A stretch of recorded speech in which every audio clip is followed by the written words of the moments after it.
जैसा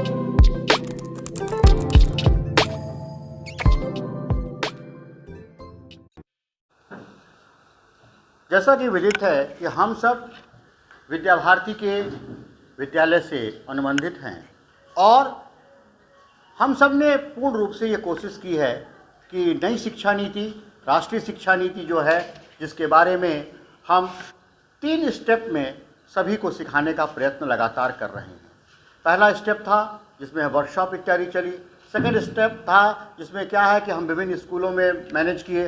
third step के अंतर्गत जो है वह देखने को प्राप्त हो रहा है कि अब इंस्पेक्शन की टीम आएगी और विभिन्न तरीके से कितने आचार्य कितने टॉपिक पर तैयार हुए, उनका पीपीटी बना कि नहीं बना, और साथ में उन्होंने कितना अपना प्रेजेंटेशन तैयार किया है, कितने लोग को तैयार किया है। इस निमित्त आज अपने विद्यालय में जो है यह प्रेजेंटेशन लर्निंग आउटकम और स्कूल बेस्ड असेसमेंट को लेकर के अपने मध्य हम लोग की सहयोगी श्रीमती मोनिका शर्मा जी आएंगी, जो कि एएमयू अलीगढ़ मुस्लिम यूनिवर्सिटी से अध्ययन किया है और साथ में अपने विद्यालय में पीजीटी हिस्ट्री के पद पर कार्यरत हैं।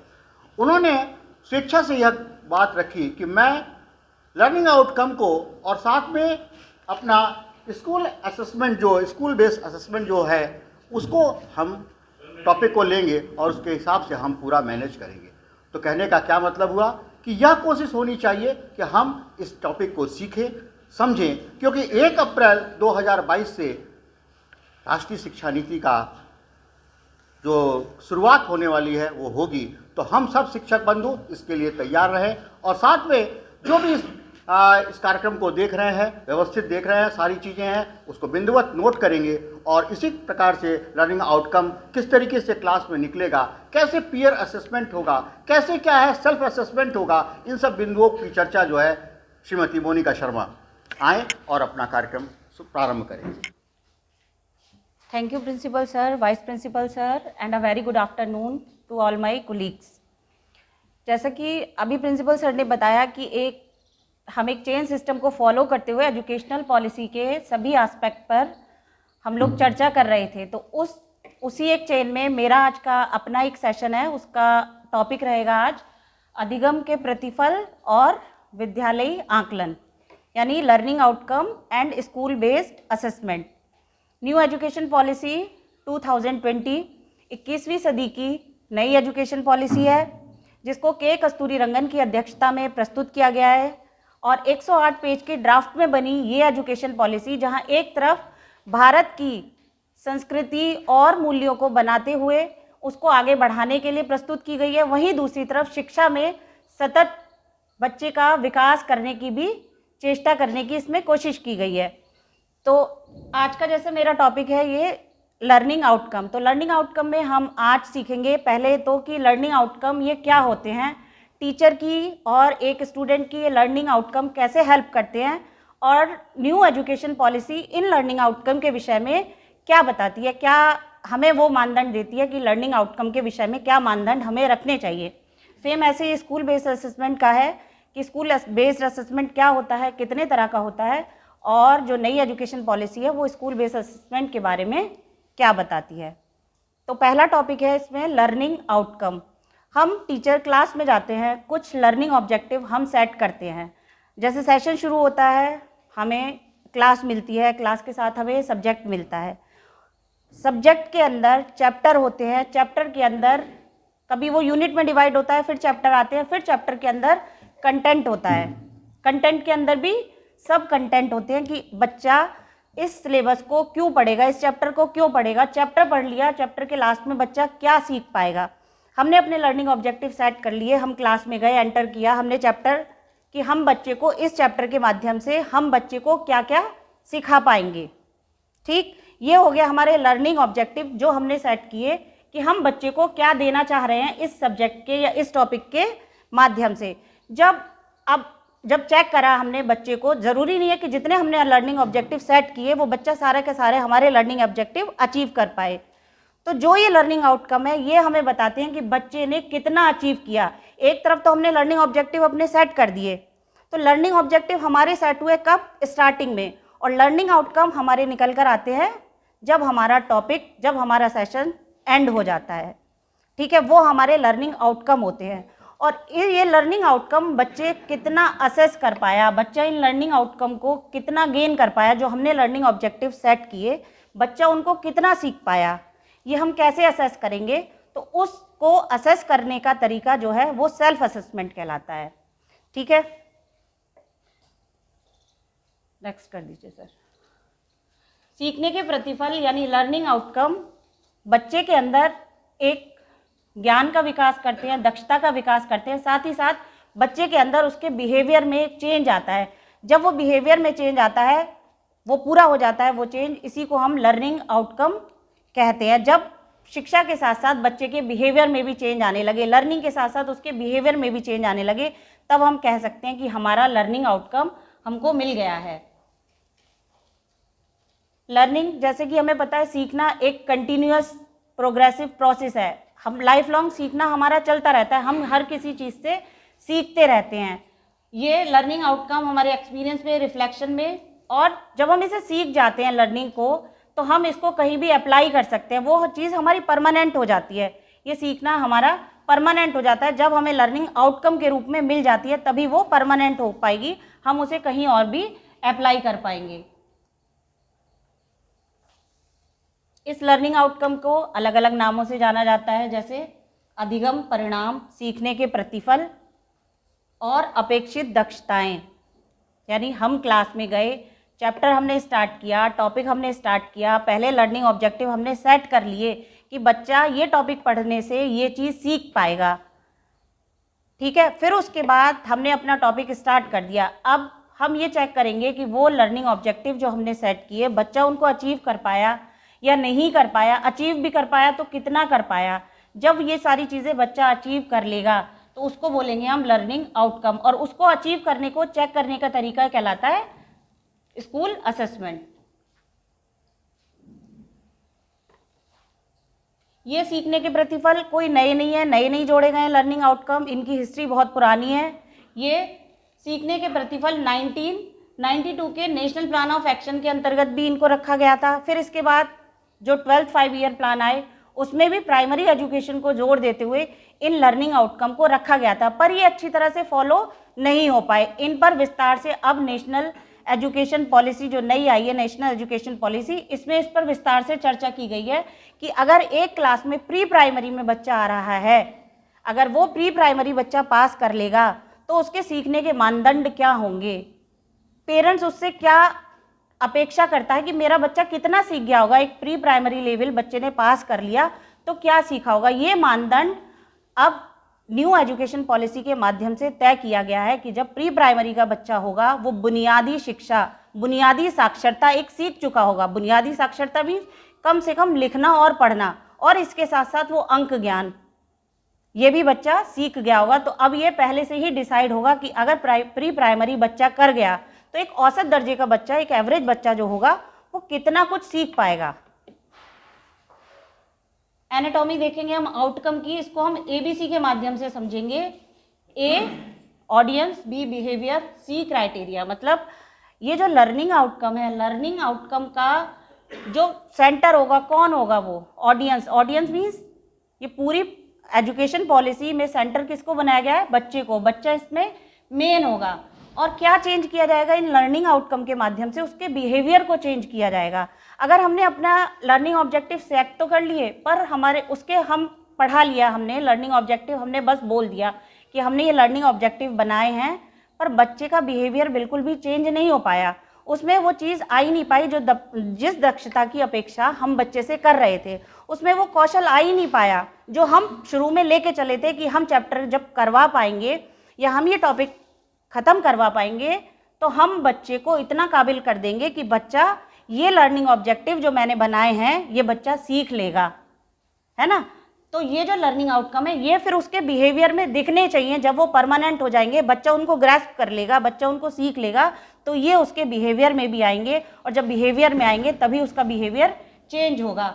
अब ये जो लर्निंग आउटकम है इनका कुछ क्राइटेरिया भी होगा। कैसे हम उसको चेंज करेंगे, बिहेवियर को कैसे मॉडिफाई करेंगे बच्चे के, इनका कुछ क्राइटेरिया भी होता है। ये नहीं कि हमने बहुत बड़े बड़े लर्निंग आउटकम और लर्निंग ऑब्जेक्टिव सेट तो कर दिए पर हम उनको अचीव ही नहीं कर पाए। हमने क्लास में पढ़ा तो इतना दिया पर हम एक एवरेज बच्चे को ध्यान में रखकर हम वो सेट ही नहीं कर पाए। तो एक फिक्स क्राइटेरिया हम इसका रख देंगे कि कहाँ से लेके कहाँ तक हमारा क्राइटेरिया सेट होना चाहिए, क्योंकि क्लास में हर तरह के बच्चे होते हैं। तो हम एक एवरेज बच्चे को लेकर सेट करेंगे एक क्राइटेरिया कि जब तक मैं ये टॉपिक ख़त्म करूँगी तो वो बच्चे इतना कुछ सीख पाएंगे। जैसे अभी के सेशन में मैं इतना एक्सपेक्ट करूँगी कि इस सेशन के एंड में आप ये बताने लायक इतना समझ जाएंगे कि लर्निंग आउटकम क्या होते हैं। ठीक है, ये मेरा आप बता पाए, मैंने एक ऑब्जेक्टिव सेट कर लिया कि इस सेशन के अंत में आप लर्निंग आउटकम को डिफाइन करने लायक बता पाएंगे। ठीक, आप बता देंगे तो वो लर्निंग आउटकम मुझे अचीव हो जाएगा। अब उसके लिए चाहे मैं तरीका कैसे अपनाऊंगी, चाहे मैं उसको ओरली किसी से भी पूछ लूँ कि बताओ लर्निंग आउटकम क्या होते हैं, या फिर आप बोर्ड पे लिख सकते हैं, या फिर आप पेन पेपर का यूज़ कर सकते हैं।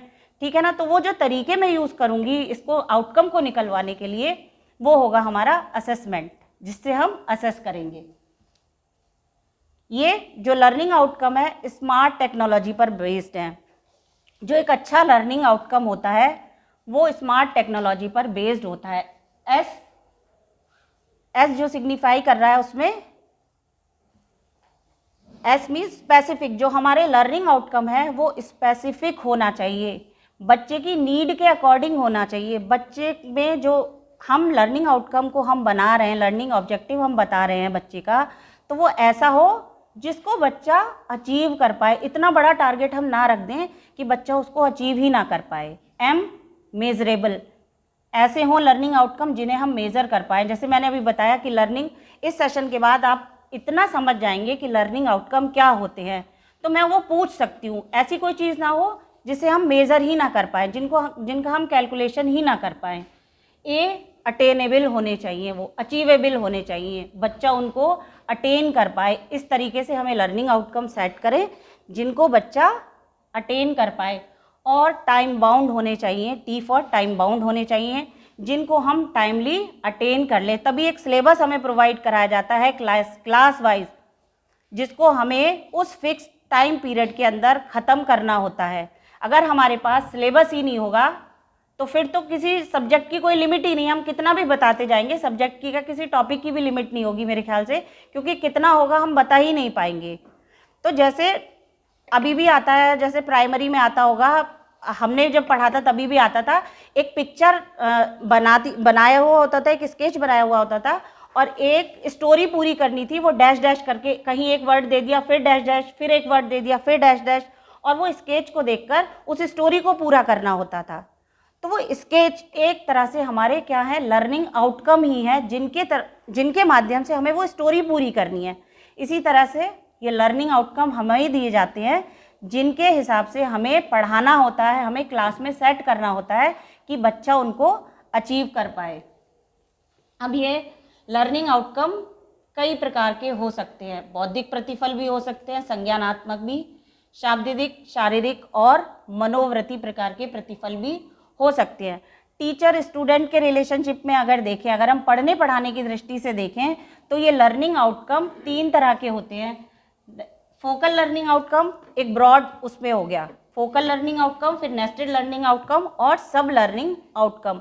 फोकल लर्निंग आउटकम जैसे पूरे एक चैप्टर का हमने आउटकम बना लिया कि पूरा चैप्टर पढ़ने के बाद बच्चा कितना उस चैप्टर से सीख पाएगा, वो हो गया हमारा focal learning outcome. Focal learning outcome के अंदर ही नेस्टेड लर्निंग आउटकम आते हैं, जो उस चैप्टर के अंदर टॉपिक में डिवाइड होते हैं। ठीक है ना, पूरा चैप्टर पढ़ा दिया हमने, चैप्टर से बच्चा क्या सीखेगा, वो हो गया हमारा फोकल लर्निंग आउटकम।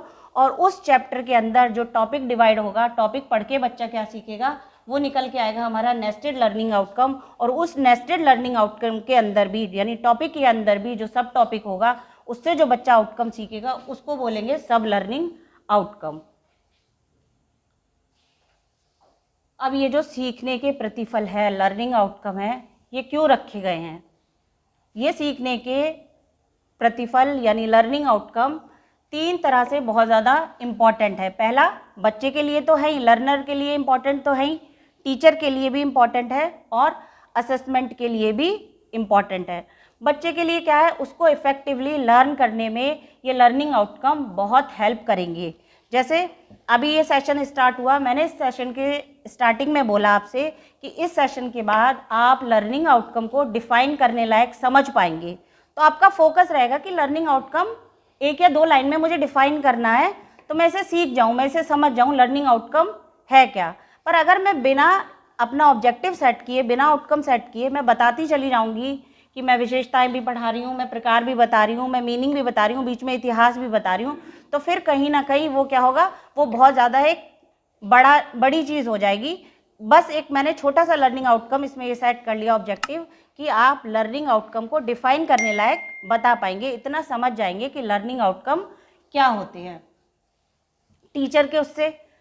टीचर के लिए कैसे ये लर्निंग आउटकम इफेक्टिव होते हैं, टीचर को अपनी टीचिंग स्ट्रेटेजी को सेट करने में ये बहुत ज़्यादा लर्निंग आउटकम मदद करते हैं। जैसे मान लीजिए ये ग्रुप है क्लास का और एक ये ग्रुप है, मैंने इनको नाम लिखना, नाम की स्पेलिंग अपनी याद करवा दी बच्चों को। अब मैं इस ग्रुप को बोलती हूँ कि तुम अपना जो नाम है, पेन पेपर मैंने दे दिया कि अपना नाम लिखो पेन पेपर पे। इस ग्रुप को मैं बोलती हूँ कि भाई तुम अपना नाम कंप्यूटर पर लिखोगे। ठीक, ये वाला ग्रुप पेन पेपर पर लिखेगा, ये वाला ग्रुप कंप्यूटर पर लिखेगा। तो क्या मेरी स्ट्रैटेजी दोनों बच्चों को पढ़ाने की, दोनों ग्रुप के बच्चों को पढ़ाने की सेम रहेगी? सेम रहेगी। इनको तो मैं पेन पेपर का यूज़ करके बताऊंगी और इनको मैं कंप्यूटर के यूज़ से सिखाऊंगी कि कंप्यूटर पर बच्चों को कैसे नाम लिखना आना चाहिए, है ना। दोनों में स्ट्रैटेजी टीचर की डिफरेंट हो जाएगी। तो पहले मैंने ऑब्जेक्टिव सेट कर लिया कि भाई ये वाला ग्रुप पेंसिल की हेल्प से लिखेगा, पेन की हेल्प से लिखेगा और ये कंप्यूटर की हेल्प से लिखेगा। ठीक है, अब ये जो लर्निंग आउटकम है, ये learning outcome technical point of view से भी बहुत ज़्यादा इम्पॉर्टेंट होते हैं, एम्प्लॉयर और एम्प्लॉय की दृष्टि से भी। जैसे मान लीजिए कि स्कूल में नहीं, बड़े कॉलेज में प्लेसमेंट होता है। प्लेसमेंट कराने के लिए मान लीजिए कोई बड़ा फैक्ट्री या किसी कंपनी का ओनर आया, उन्होंने कहा कि भाई हमें 5 बच्चे दे दो। ठीक है, 5 अच्छे बच्चे दे दो। किसी क्लास से कहा कि 5 अच्छे बच्चे हमें दे दो। तो अच्छे बच्चे हम कैसे निकालेंगे? जिसका जो पढ़ने में अच्छा होगा, परसेंटेज वाइज जिसके मार्क्स अच्छे होंगे, वो 5 बच्चे हम निकाल लेंगे। अब अगर वो बाद में कहते हैं कि हमें ऐसे बच्चे दो जो कैलकुलेशन में अच्छे हो, हिसाब किताब में अच्छे हों, फिर कहाँ जाएगा हमारा फोकस? फिर उन बच्चों पे जाएगा जो मैथमेटिक्स में अच्छे होंगे, जाएगा ना सर, कि जो हिसाब किताब में अच्छे हों। फिर अगर वो बोले कि मुझे 5 ऐसे बच्चे दो, वो ऐसे बच्चे नहीं तो ऐसे बच्चे दो जो शेप्स का एरिया अच्छे से निकाल पाएँ। फिर अब इस तरह का रिकॉर्ड मैथमेटिक्स में या किसी मतलब सब्जेक्ट की डेप्थ नॉलेज का नहीं रहता है कि वो बच्चे शेप्स का एरिया बहुत अच्छे से निकाल पाए, 5 ऐसे बच्चे। अब ज़रूरी है कि किसी बच्चे के मान लीजिए मैथ में 80 मार्क्स आ गए आउट ऑफ 100, तो वो शेप्स का एरिया निकालने में माहिर हो सकता है उसने वही सवाल छोड़ दिए हों शेप्स के एरिया वाले, है ना। तो लर्निंग आउटकम डेप्थ में जाकर भी एक स्ट्रैटेजी सेट करते हैं कि बच्चा कैसे क्या कर पाएगा आगे चलकर। ठीक है, असेसमेंट पे जब हमने लर्निंग आउटकम हम अपने सिखा दिए, तो फिर उसके बाद असेसमेंट का नंबर आएगा कि कैसे असेसमेंट सेट किया जाएगा, टीचर कैसे असेस करेगा बच्चों को कि लर्निंग आउटकम हमारा हुआ भी है या नहीं हुआ। तो ये लर्निंग आउटकम असेसमेंट के लिए टीचर को एग्जामिनेशन सेट करने के लिए भी बहुत ज़्यादा हेल्पफुल होते हैं। जैसे अभी ये वाला एग्जाम्पल दिया था कि ये वाला ग्रुप पेन पेपर से की हेल्प से अपना नाम लिखेगा और ये ग्रुप कंप्यूटर की हेल्प से लिखेगा। तो क्या मैं दोनों को सेम क्वेश्चन पेपर पकड़ाऊंगी? बिना किसी मटेरियल के सेम मटेरियल प्रोवाइड करवा दिया जाएगा। उनको असेसमेंट का क्वेश्चन पेपर भी अलग बनेगा और असेसमेंट की उनकी मटेरियल भी, असेसमेंट के लिए, एवेल्युएशन के लिए मटेरियल भी अलग अलग प्रोवाइड करवाया जाएगा। उनको मैं पेन पेपर पेंसिल दूंगी और इनको कंप्यूटर प्रोवाइड कराया जाएगा जिससे वो कंप्यूटर की हेल्प से अपना नाम लिख सके। अब यह है स्कूल बेस्ड असेसमेंट। उससे पहले हम एक एक्टिविटी कर लेते हैं कि लर्निंग आउटकम और अच्छी तरह से आ जाए। क्लास 1st और 2nd की है एक्टिविटी। बच्चे मैथमेटिक्स की बेसिक शेप्स जानते हैं, उन शेप्स को जानते हुए बच्चों को एंगल के बारे में बताना कि एंगल हम कैसे निकाल पाएंगे। मेरा लर्निंग ऑब्जेक्टिव यहाँ ये है कि बच्चे शेप्स तो जानते हैं, बेसिक शेप्स बच्चे जानते हैं, और उन शेप्स को जानते हुए बच्चे एंगल कैसे निकाल पाएंगे उन्हीं शेप से। तो ये मैं कुछ पेपर और कुछ मैच स्टिक्स दे रही हूँ, इनसे 3 या 4 तिल्लियों का बच्चे यूज करते हुए अलग अलग शेप बनाएंगे।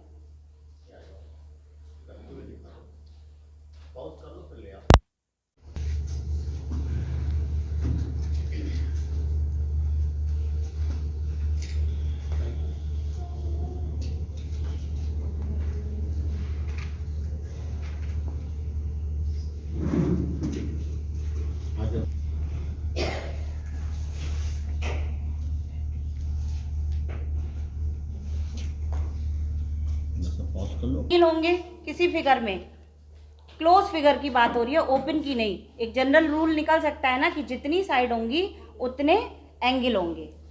Thank you. लर्निंग आउटकम हमारे स्टार्ट होते थे स्टूडेंट कैन से, बच्चा कर सकता है। जब हम चैप्टर स्टार्ट करवाया, हमने कोई टॉपिक स्टार्ट करवाया, तो हमने ऑब्जेक्टिव रखा कि एंड में बच्चा इतना कर सकता है। उस करने के लिए, उस करने को सिखाने के लिए कि बच्चा इतना कर पाएगा, उसके लिए पहले हमने लर्निंग एक्टिविटी करवाई। हमने उसे बच्चे को समझाया, कुछ एक्टिविटी करवाई, बच्चे को टॉपिक दिया, समझाया उसको। अब बच्चा समझा कि नहीं समझा, बच्चे को कितना अचीव हुआ, अगर नहीं हुआ तो क्यों नहीं हुआ, और अगर नहीं हुआ है तो फिर मैं कौन सी स्ट्रैटेजी फॉलो करूं कि वो बच्चा उतना मिनिमम चीज़ तो सीख जाए, उस लेवल तक की मिनिमम चीज़ सीख जाए। इन सारे सवालों के जवाब हमें असेसमेंट देता है। मैंने बच्चे को लर्निंग करवा दी, लर्निंग उसकी कहाँ तक हुई, इसको चेक करने के लिए हम असेसमेंट का सहारा लेते हैं। तो हम कह सकते हैं कि असेसमेंट हमारे चेक पॉइंट होते हैं जो हमें बताते हैं कि बच्चे ने कितना अचीव किया, बच्चे ने नहीं, सॉरी, स्टूडेंट ने या लर्नर ने कितना अचीव किया। ठीक है, ये जो स्कूल बेस्ड असेसमेंट है, ये फिर वही बच्चे के लिए भी जितना इम्पोर्टेंट है उतना ही टीचर के लिए भी ज़्यादा इम्पोर्टेंट है। और असेसमेंट तो बच्चे का इससे होता ही होता है। तो इसकी जो मेन जो है कि किस लिए ज़्यादा इम्पोर्टेंट है ये स्कूल बेस्ड असेसमेंट, इसके ज़रिए हम बच्चे का प्लेसमेंट कर पाते हैं, बच्चे की ग्रेडिंग कर पाते हैं, बच्चे का प्रमोशन कर पाते हैं, बच्चे का ओवरऑल डेवलपमेंट पता कर पाते हैं, बच्चे ने कितना सीखा, दूसरे बच्चे के कंपैरिजन में ये बच्चा कहाँ पीछे रह गया, क्या चीज़ ये नहीं सीख पाया, कौन से विषय का ज्ञान इसमें अधूरा रह गया। ये सारा कुछ हमें असेसमेंट से ही पता चलता है और ये ही असेसमेंट की विशेषताएं हैं। अब ये स्कूल बेस्ड असेसमेंट कौन करेगा, कौन कर सकता है? मोस्टली टीचर ही करते हैं, पर ये असेसमेंट बच्चा भी कर सकता है, स्टूडेंट भी कर सकता है, सेल्फ असेसमेंट टीचर भी कर सकता है, और बच्चों का, छात्रों का समूह भी कर सकता है, जिसे पीयर ग्रुप बोलेंगे। हम ग्रुप बनवा देंगे क्लास में और उनसे बच्चे का असेसमेंट करवाएंगे। 3 तरीके से ये असेसमेंट होगा। खुद लर्नर कर सकता है, उसका ग्रुप कर सकता है, समान एज वाला ग्रुप कर सकता है, पीयर ग्रुप, और टीचर भी कर सकता है। अब इसकी टेक्निक क्या है स्कूल बेस्ड असेसमेंट की, किन टेक्निक को फॉलो करते हुए स्कूल बेस्ड असेसमेंट किया जाता है? मोस्टली अभी तक पेन पेपर टेस्ट हम लोग करवाते थे, पेन पेपर टेस्ट पर ही ज़्यादा फोकस रहता था। सेल्फ असेसमेंट बच्चा खुद करेगा, जो पीयर असेसमेंट जो बच्चे का ग्रुप कर लेगा, ग्रुप वर्क असेसमेंट बड़ा ग्रुप बना दिया और उसमें ग्रुप डिस्कशन करवा दिया, दूसरे तरह के ग्रुप बनवा दिए बच्चों के, तो उस ग्रुप ने अपने ग्रुप के अलावा दूसरे ग्रुप को भी असेस कर लिया। पोर्टफोलियो असेसमेंट, ऑथेंटिक असेसमेंट और एनेक्डोटल असेसमेंट जो हम रिकॉर्ड रखते हैं बच्चे का। अब हमारे पास भी रिकॉर्ड जो रहता है एनेक्डोटल रिकॉर्ड, वो असेसमेंट। स्कूल बेस्ड असेसमेंट के प्रकार, कितने तरीके से हम इसको असेसमेंट को करवा सकते हैं? क्लासरूम एक्टिविटी के माध्यम से करवा सकते हैं, जैसे अभी इसमें बच्चे को स्कोर कर दिया, एक्टिविटी बच्चे से करवाई कोई क्लासरूम के अंदर और बच्चे को स्कोर करते गए। दूसरा पेपर पेंसिल टेस्ट जो जनरली करवाते हैं, हाफ ईयरली और एनुअल एग्जामिनेशन, उनके बेस पर असेसमेंट होता है।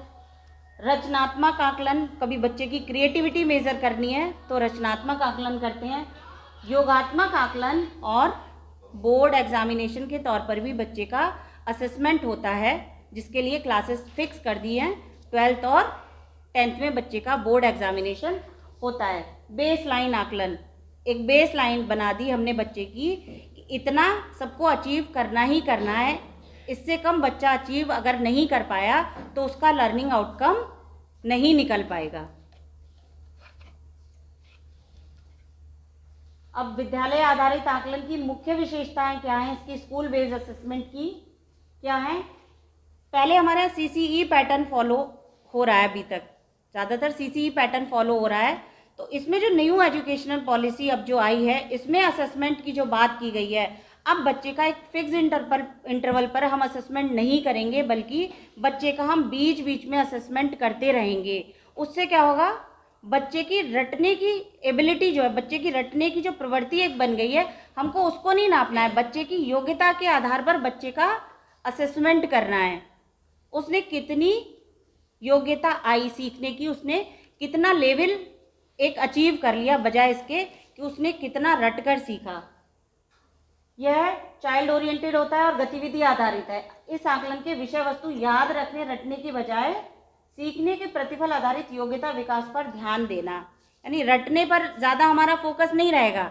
हम असेसमेंट अपना ऐसा सेट करेंगे, ऐसी टेक्निक हम अपनी सेट करेंगे जिसमें बच्चे की रटने की जो प्रवृत्ति है वो कम हो, रटने से उसका कुछ नहीं निकल पाए, बल्कि उसकी कितनी समझ है, उस समझ को हम कहीं ना कहीं नाप पाएँ। बच्चे की समझ कितनी हुई, जो हमने सिखाया बच्चे ने कितना समझा। रटने पर इसमें बल नहीं देने की बात की गई है, बल्कि अब समझ पर, बच्चे का कौशल बढ़ाने की बात की गई है।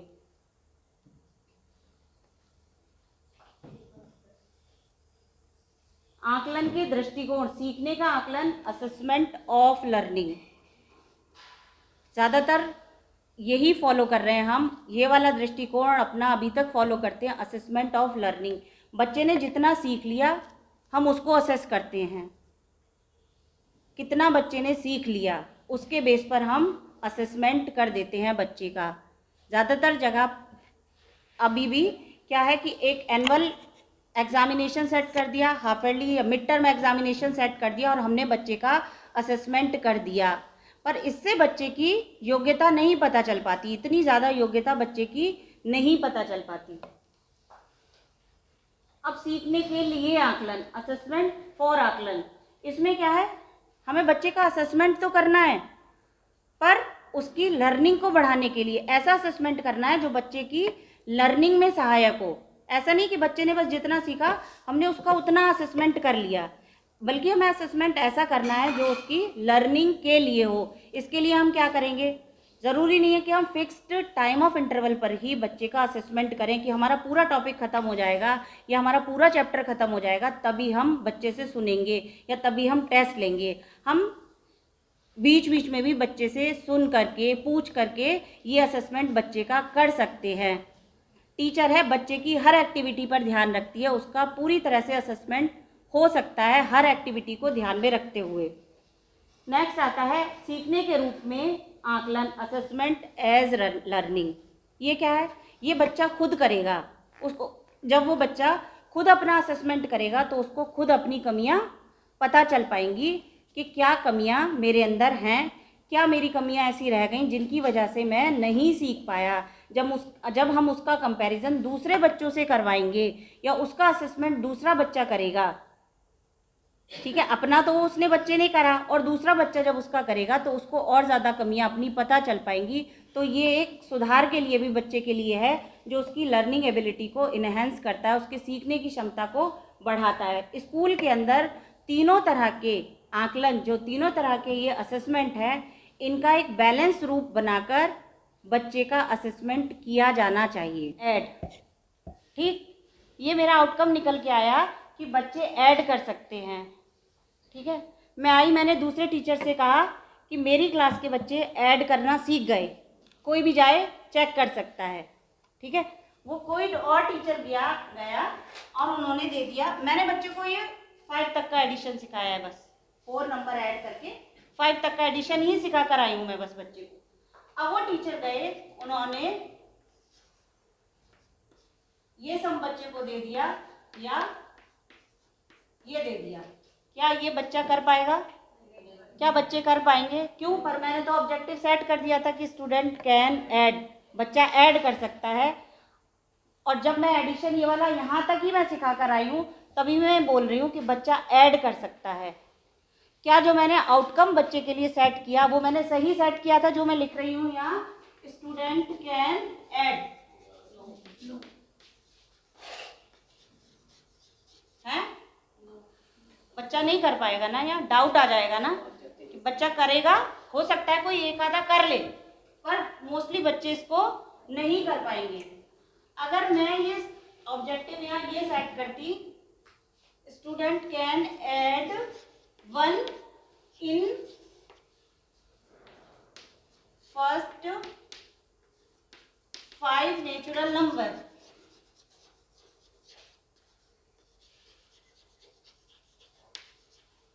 और यही मैं आके बताती कि जो 4 नेचुरल नंबर हैं, first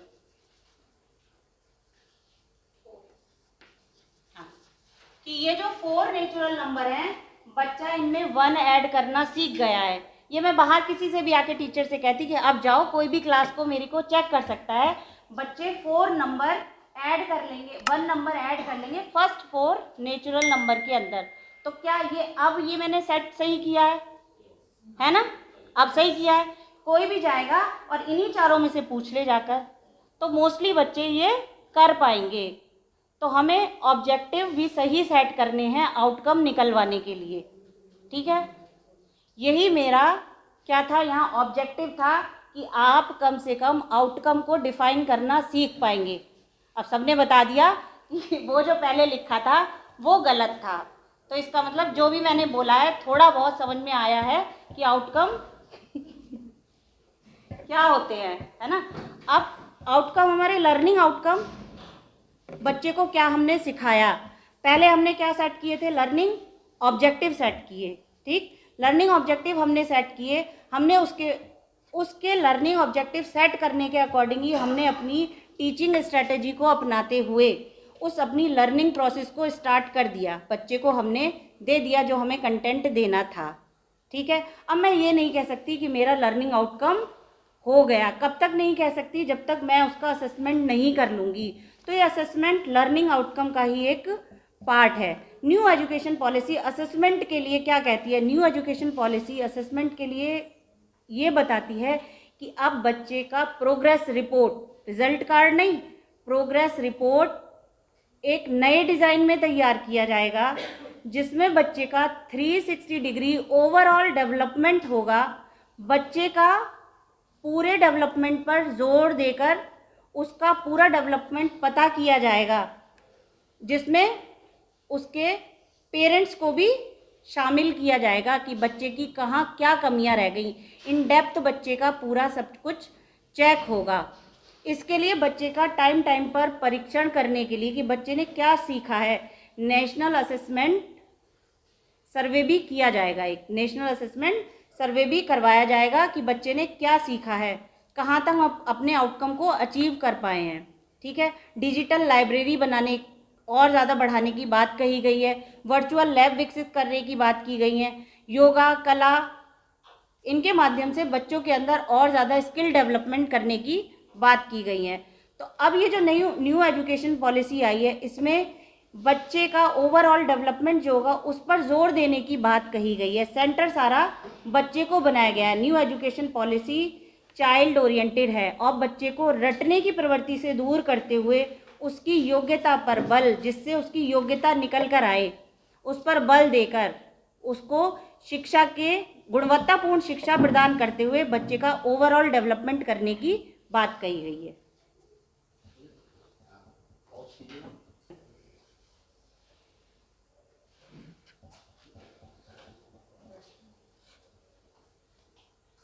first good afternoon everybody.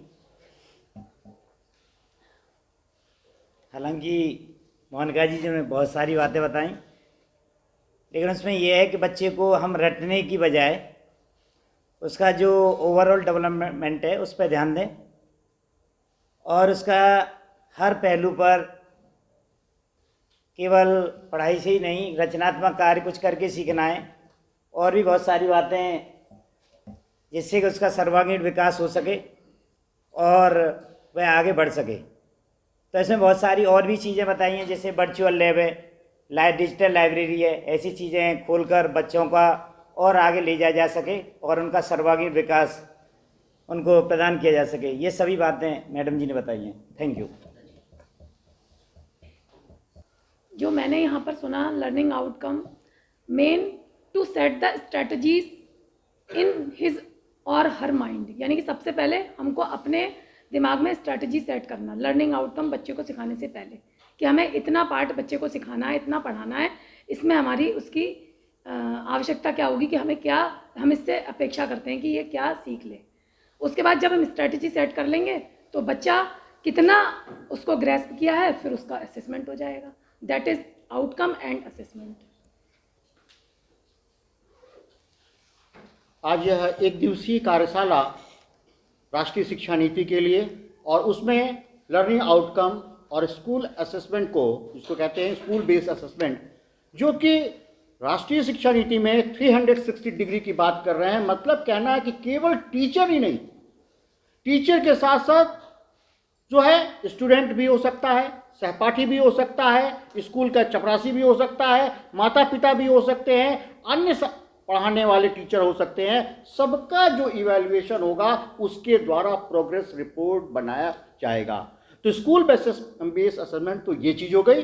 और लर्निंग आउटकम का मतलब क्या हुआ कि हम किसी पाठ योजना को लेकर गए, उसके द्वारा क्या है, आपको एक गोल फिक्स करना है कि हमारा बच्चा ये चीज़ में तज्ञ हो जाएगा हमारे 35 मिनट पाठ पढ़ाने के बाद।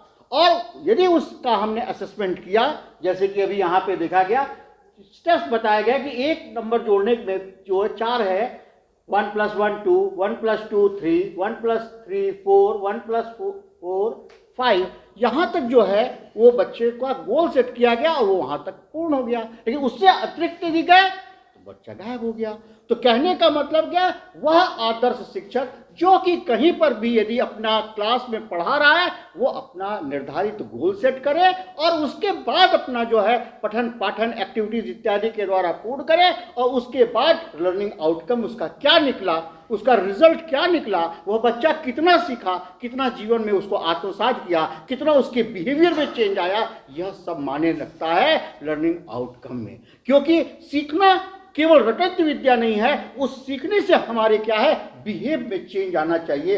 हम अच्छे हों, हम आगे पढ़ें, हम प्रोग्रेसिव हों और समाज को एक नई दिशा दें, नई चेतना दें। वह कार्य जो है लर्निंग आउटकम के माध्यम से छात्रों में और छात्रों के माध्यम से समाज में परिलक्षित हो, ऐसा राष्ट्रीय शिक्षा नीति का हेतु है। आज हमारे मध्य मोनिका शर्मा जी आई और आकर के उन्होंने लर्निंग आउटकम पर और स्कूल बेस्ड असेसमेंट पर उन्हें विस्तृत चर्चा की और हमारे सारे शिक्षकों को इस पर पूरा तज्ञ किया है। और हमको लगता है कि राष्ट्रीय शिक्षा नीति के लिए हमारा प्रत्येक शिक्षक जो है वह तैयार है कि वह किसी भी स्कूल में जाकर के स्कूल बेस्ड असेसमेंट पर, लर्निंग आउटकम पर, 21st सेंचुरी स्किल पर, टॉय बेस्ड एजुकेशन पर, और साथ में जो इंफॉर्मेशन टेक्नोलॉजी के द्वारा जो था उसके द्वारा उस पर वो किसी को भी सिखा सकता है, बोल सकता है। तो हम 61 टीचर आज इस कार्यक्रम के माध्यम से इस एक दिवसीय जो हमारा वर्कशॉप चला है इसमें द्वारा सीखे हैं और आगे बढ़ेंगे। नेक्स्ट